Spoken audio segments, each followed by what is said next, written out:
Tem coisas que uma cidade pequena nunca perdoa. Não o crime. Não a mentira. Não o escândalo. O que uma cidade pequena nunca perdoa é quando a verdade vem à tona e ela precisava continuar dormindo. O nome da cidade era Ribeira do Campo.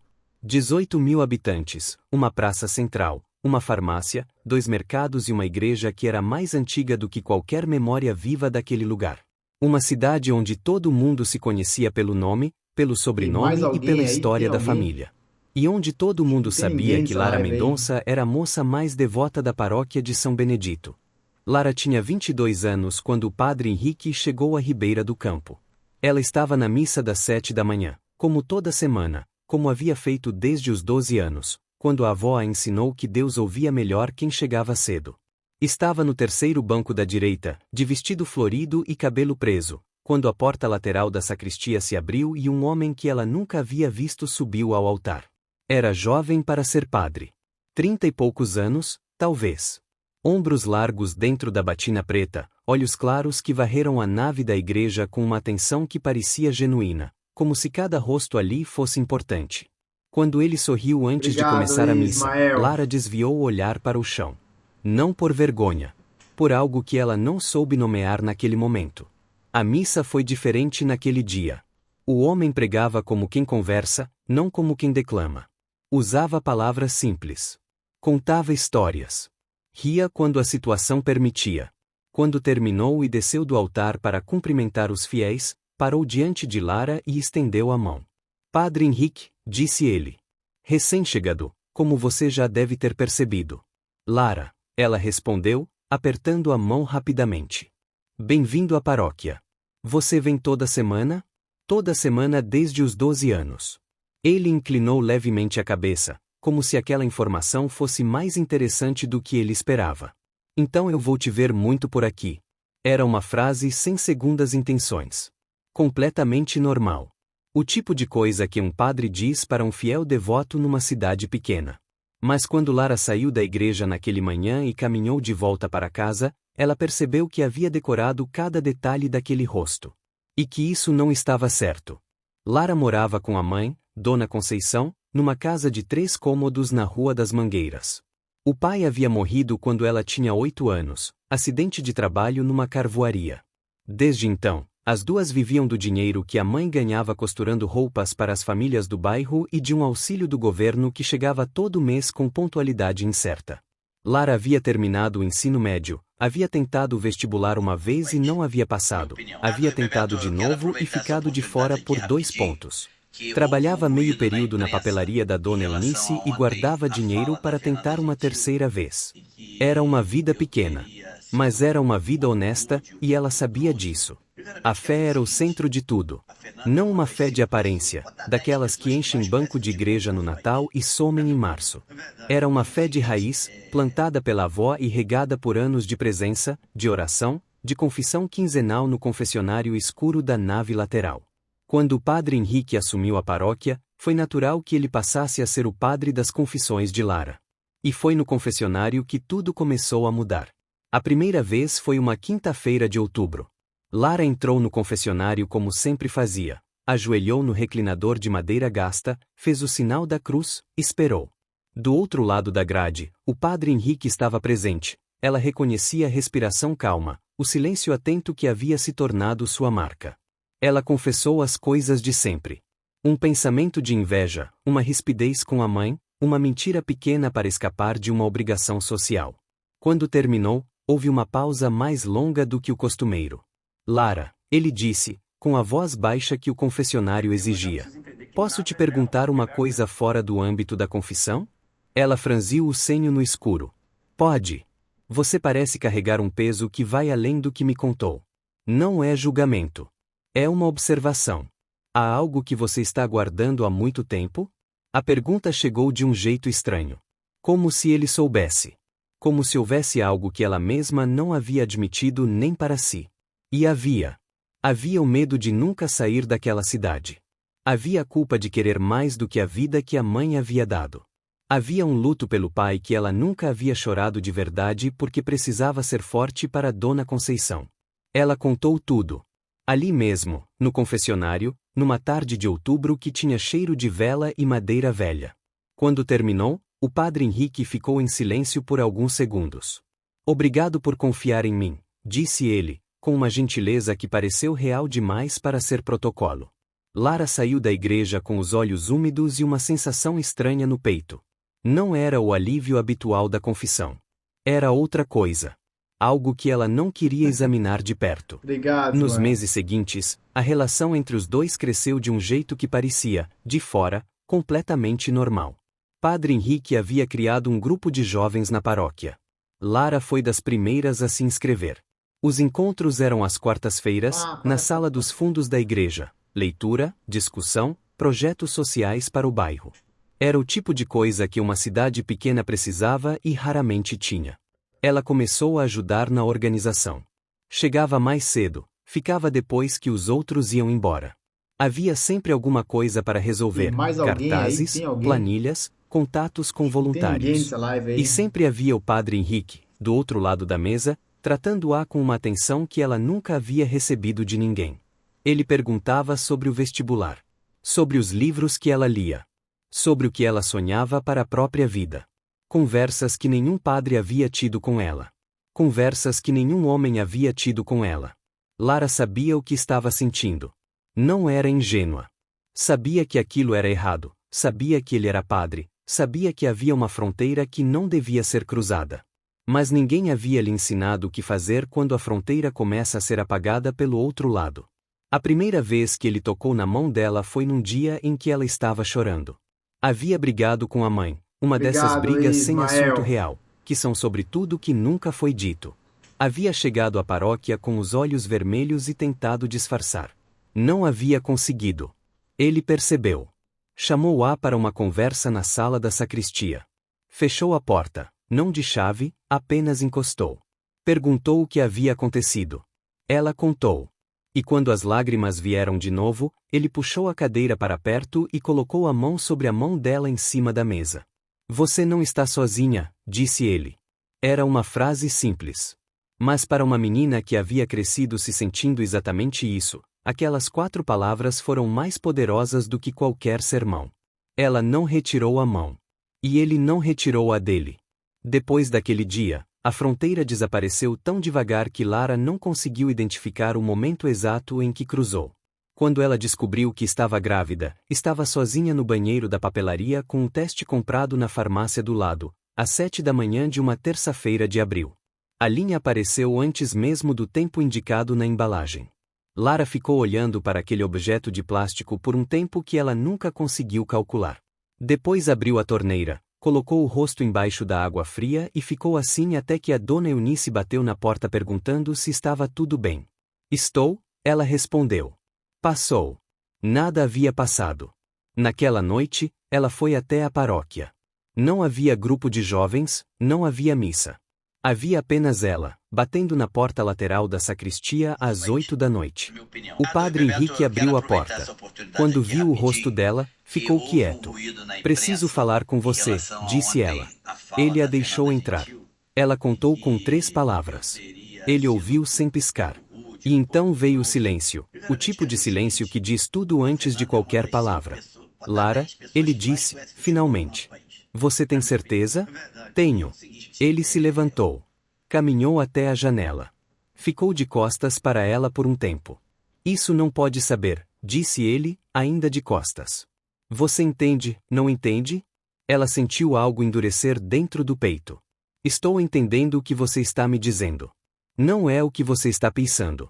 Eu me importo com você. Mas há coisas maiores do que os dois aqui, Lara. A paróquia, as famílias, o senhor bispo. Eu sei. Ela pegou a bolsa. Eu só precisava que você soubesse. Saiu sem olhar para trás.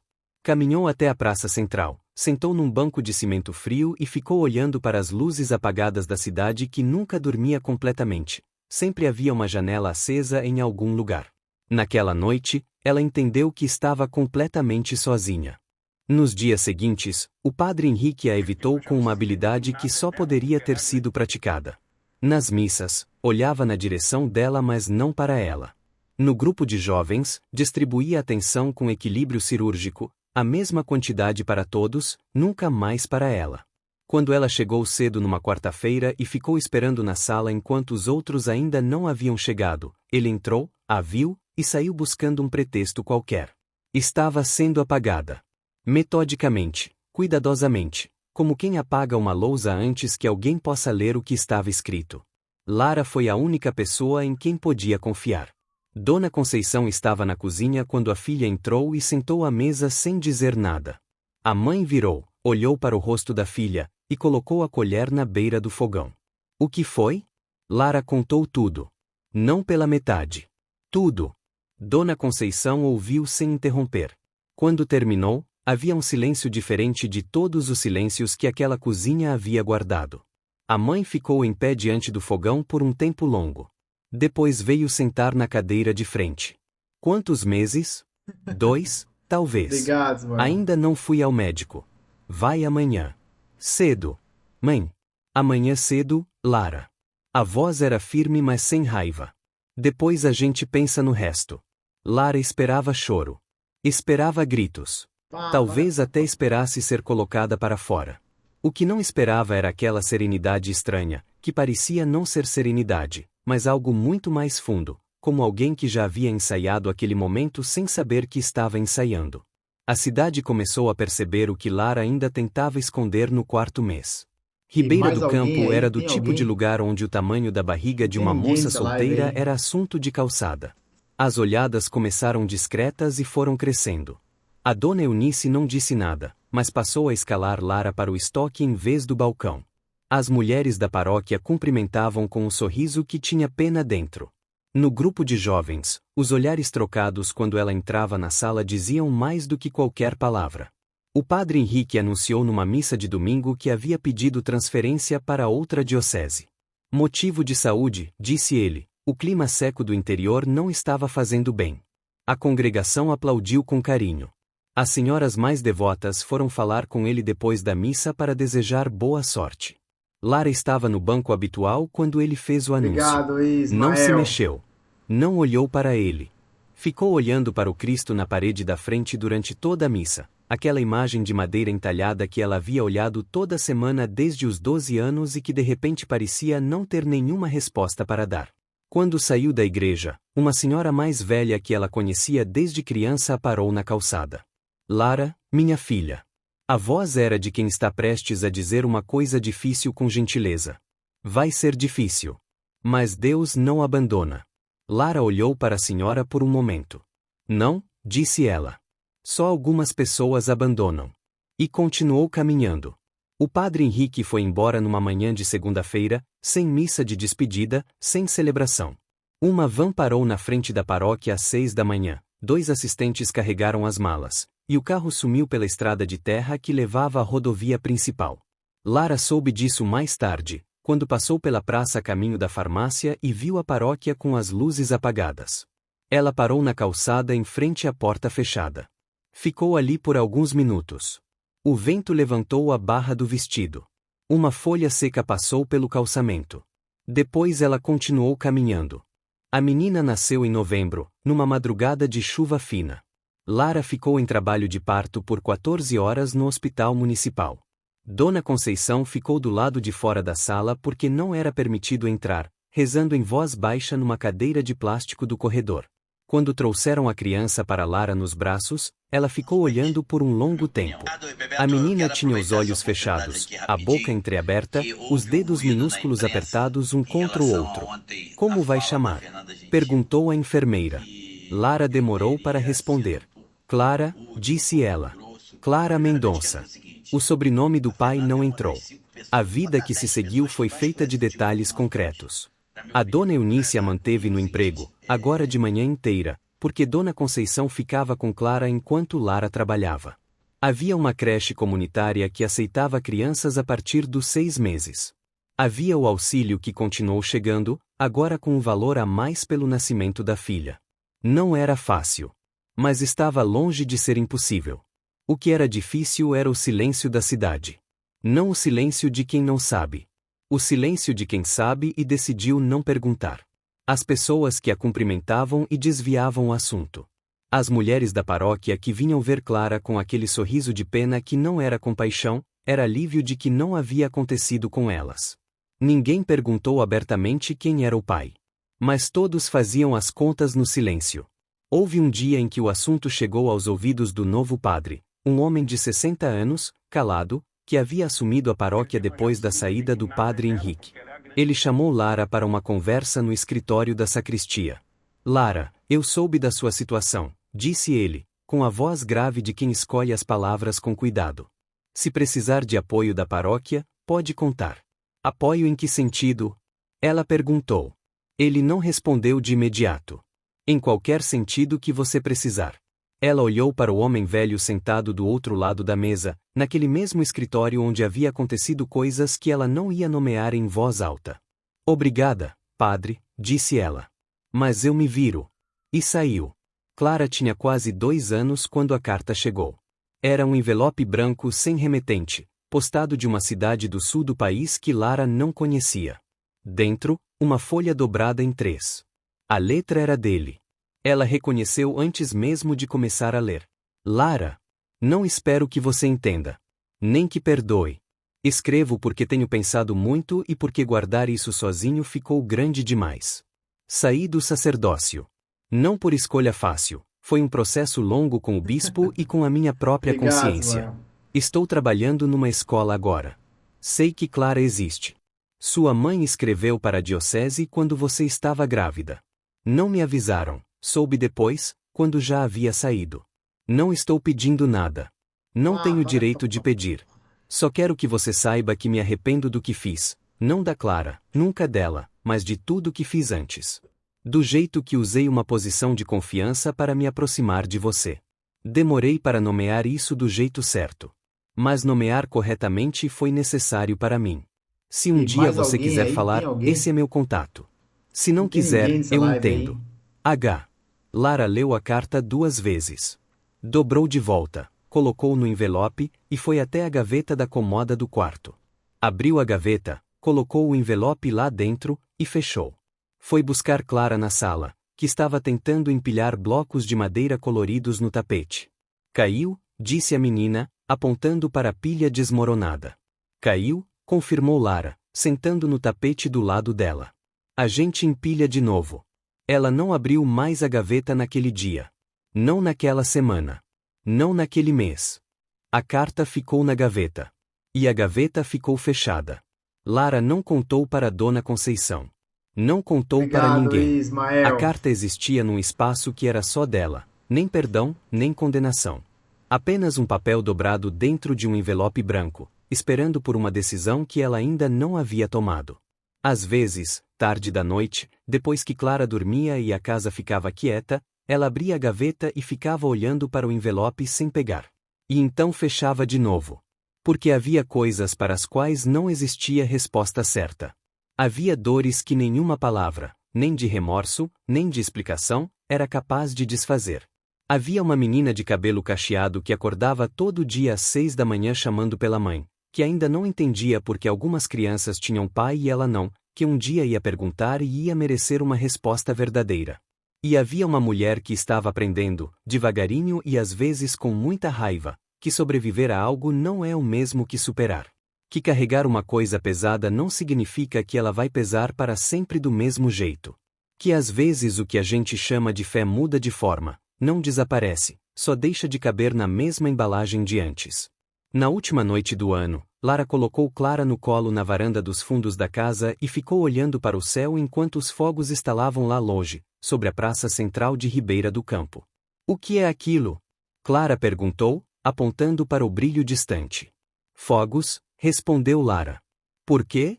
Porque o ano acabou. E vem outro? Vem sempre outro. Clara ficou satisfeita com a resposta e voltou a olhar para o céu.